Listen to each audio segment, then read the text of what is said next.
Nananatili pa rin sa Veterans Memorial Medical Center si dating Pangulo at ngayon Pampanga Congresswoman Gloria Macapagal Arroyo na pinaaresto kahapon. Ayon sa mga doktor ng dating Pangulo, nakakaranas daw si Arroyo ng matinding dehydration. Pero puna ng ilang militanteng grupo, tila binibigyan daw ng special treatment si Arroyo. May report si Claire Delfin.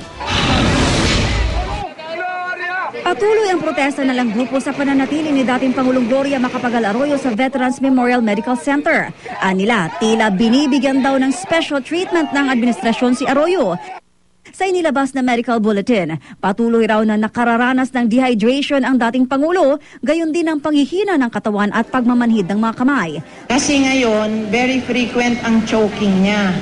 Because of her frequent choking episodes, parang limited ang pagkain at pag-inom niya ngayon. So, I think that's the one that triggered her dehydration. Sa ngayon, sumasailalim daw si Arroyo sa physical therapy at nakatakda pang sumailalim sa iba pang medical procedure.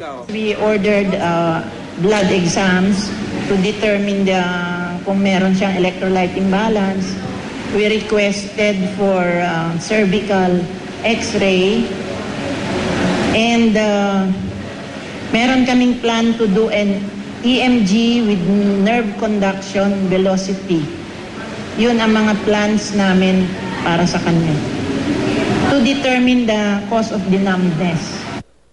Dati nang ininda ni Arroyo ang hypoparathyroidism at ang pananakit ng kanyang likod, dahilan para hingin ng kanyang kampo noon ang pagsailalim niya sa hospital arrest, kaugnay ng kasong electoral sabotage. Kalaunay nakapagpiyansa din si Arroyo at nakalaya. Paglilinaw ngayon ng mga doktor, nasa custody pa rin ng Sandigan Bayan si Arroyo. It is not whether we like it or not. She has to go because she's under the custody of the court. She's not under our custody. So if the court decides that she be released, then that is on one condition that she is medically dischargeable. That has been an agreement that she should be at least medically dischargeable. Ang kampo naman ni Arroyo, wala raw planong maghain pa ng motion for hospital arrest para sa kanya.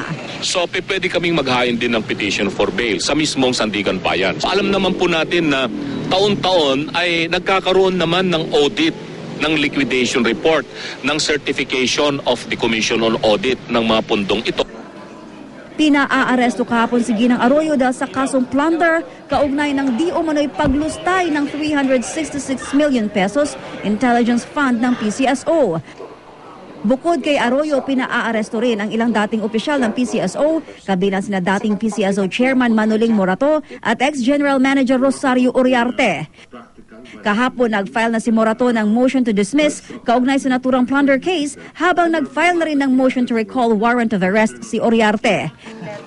Pasado alas 6 naman kagabi ng voluntaryong sumuko sina Sergio Valencia, dating chairman of the board of directors ng PCSO, at Benigno Aguas na dati namang assistant general manager for finance ng PCSO. Ang isa pang akusado na si Raimundo Roquero na dating member of the board of directors ng PCSO, nais na rin daw voluntaryong sumuko.